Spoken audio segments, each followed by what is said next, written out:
আমার শখের মানুষটাকে যে পাবে সে অনেক ভাগ্যবান, যাকে পাওয়ার জন্য আমি কান্না করতাম, মন খারাপ করতাম, যার সাথে একটু কথা বলার জন্য ছটপট করতাম, একটু দেখার জন্য পাগল হতাম।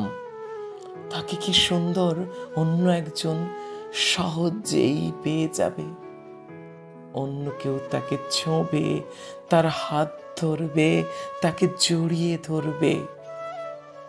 অন্যদিকে আমি তার স্মৃতি নিয়ে থাকব। হ্যাঁ, তাকে ছাড়া হয়তো মরে যাব না, কিন্তু কখনো ভালো থাকতে পারবো না। আর এইসব দেখা তো মৃত্যুর থেকেও যন্ত্রণাদায়ক। সরি, পারলে ক্ষমা করে দিও। তোমাকে অনেক জ্বালিয়েছি, সব সময় বিরক্ত করেছি, আর বিরক্ত করব না। ভালো থেকো।